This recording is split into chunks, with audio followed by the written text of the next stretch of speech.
छोरी स्कुल जानलाई तयार हुन लागेको हो? अब तयार भइसके।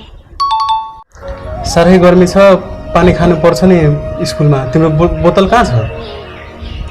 ए म यहाँ छ नि बोतल। ल राम्रो, खालि देखाउने होइन नि, लिएर भारी बोक्नु मात्रै, खानु पनि पर्छ, सकाउनु पर्छ। ल पानी पुरै खानुपर्छ। एहे बाबा, पानीबाट एउटा कुरा याद आयो। के कुरा हो र छोरी? कहाँ जान लाग्यो उता? कहाँ जान लाग्यो छोरी? यस्तो घाममा एउटा काम छ के माथि? हैट, यस्तो घाममा कहाँ जान लाग्यो तिमी? एउटा काम छ के काम छ? यस्तो घाममा के काम छ र तिम्रो छतमा? पक्दैन बाबा, एउटा काम छ के काम छ? पक्ता मनी हेरौ तिम्रो के काम छ जान त।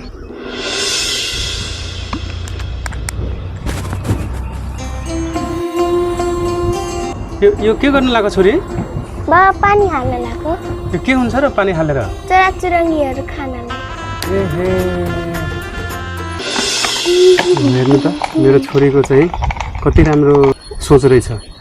चराचुरुङ्गीको लागि पनि यस्तो सानोमा पनि, यस्तो सानो बच्चाले पनि चराचुरुङ्गीको लागि यति चाहिँ सोच्दो रहेछ भनेपछि हजुरहरूले पनि यो सोच्ने बेला आएको छ। किनभने यस्तो गर्मी छ, तपाईँको प्रचण्ड गर्मी छ यो जेठ असारको बेलामा, र चराचुरुङ्गी जस्तो तपाईँको बेजुबान चिजहरूलाई उहाँहरूले त केही सहारा हुँदैन। र अहिले तपाईँको सारा तपाईँको पानीहरूको स्रोतहरू चाहिँ सुकिसके हुन्छ। त्यसले गर्दाखेरि हजुरहरूले के चराहरूले खाने तपाईँको केही अन्नहरू लगायत यस्तो पानीहरू चाहिँ राखिदिने गर्नुहोस्, ताकि हाम्रो चराचुरुङ्गीहरूको पनि यो धरतीमा चाहिँ बास रहोस्। यति भन्दै म हजुरहरूलाई चाहिँ भन्न चाहन्छु। धन्यवाद।